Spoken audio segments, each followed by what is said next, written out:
perspective that, John, you may be able to get 6 or 7 million on the open market, but that's not where we have you. Right. Someone's going to sign you and see the 38 goals and the 75 points and say, you're my second line centerman. We don't see you there. We're going to have to find a new role for you, and it's slotted at 4.38. That's where it's at. Now, of course, he's going to come back and he's going to fight like tooth and nail to go get his second line centerman position again. And judging on what the Leafs have, he may be there. We don't know. We don't know where he's going to be. Now, but they didn't pay him second line center money, Kim. Like that's not. This is not second line centerman money. No, but that's Kip's what I mean. point. Is that's my point. Until they have a better second line center, He's that's what he is. But I don't think they give him that money with the plan to be the second line center. No, absolutely not. Anyway. One's coming. They're shopping. They're looking for one. Yeah. And he's going to have to be one of those guys that could fill in a heartbeat. If they do find a second line centerman and he gets hurt, he can move up and down the lineup. He can play on the first line, the second line, the third line. And I get it, because right now there's not a lot of choices out there for the Toronto Maple Leafs. They need his points just to make sure that they get back into the playoffs, guys. Forget about beating Florida with this signing. This isn't about beating Florida. This is about getting back into the playoffs. Well, and you look at what's going on around the league. It's Peterka, Dobson, Kane, Zegras, Burakovsky, Marchment, Hall. Like, guys are getting traded.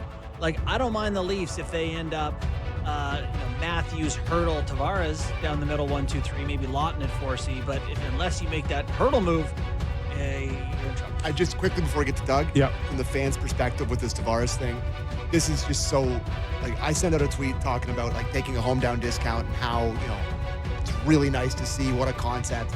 And just all the responses are Leafs legend, JT Legends row. Like it doesn't take much. Like, how he is going to be perceived because of this discount is going to change his whole people's perspective on him, where he was measured against the 11, or what was it, 11 mil? He was measured against that 11 mil his entire career here. And now he signs this perceived hometown discount, and the perception immediately flips. It doesn't take much. And it doesn't take much in this market to flip the other way, well, too. No, but, like, people are never going to... Go 3 weeks.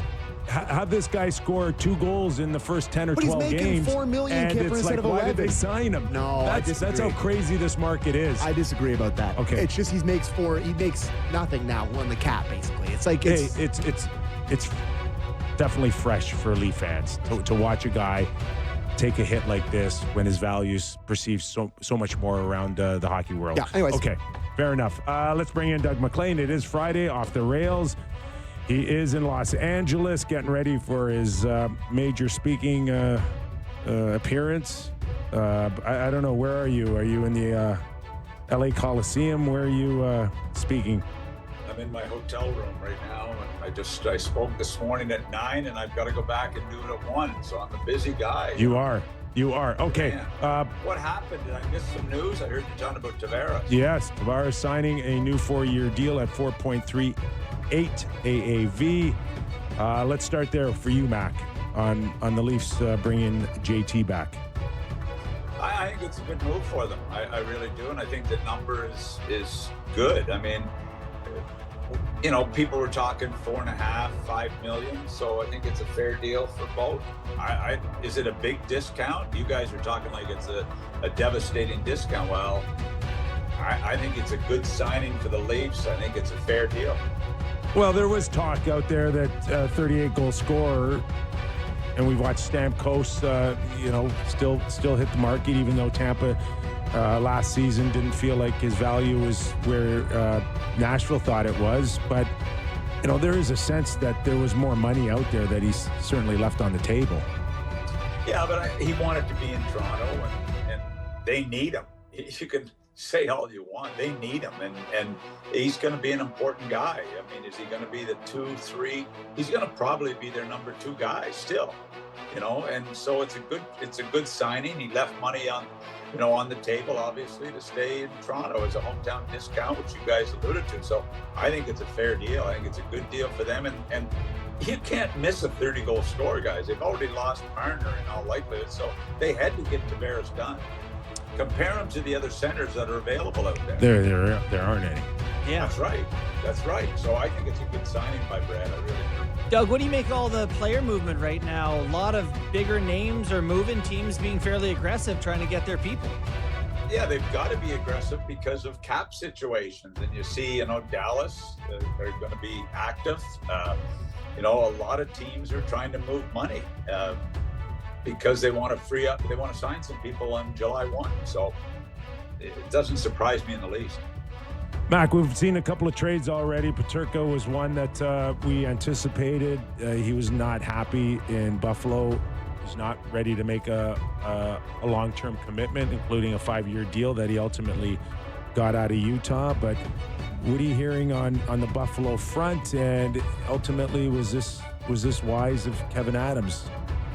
I mean, they've got to fix his problem. I mean, I was in Columbus for a number of years. Nobody ever asked for a trade. And that was a new franchise in Columbus. Nobody ever asked for a trade. And you see this, just look at the list of guys they've had to trade in the last couple of years. It's frightening. And I think they got, I like the defenseman. But this, Peterka has a chance to be an unbelievable talent. And he got big money, no denying that. But I don't get what the problem is, why they don't want to be there. Winning is one thing, I get that. But there's more to it than just losing. What are your thoughts on the Dobson trade? The Islanders pretty interested, it seems like, in trying to get back into the draft for Hagens. But they lose Dobson here, $9.5 million to Montreal. What are your thoughts on that trade?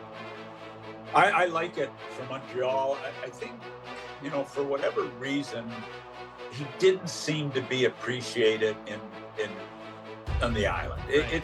You know what?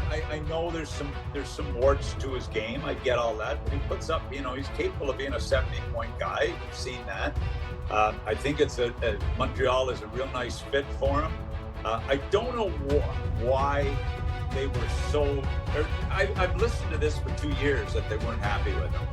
I know he doesn't play the physical game. He's got to be tougher in front of his own net. He's a quality kid. He's a PEI kid. He's a Summerside kid.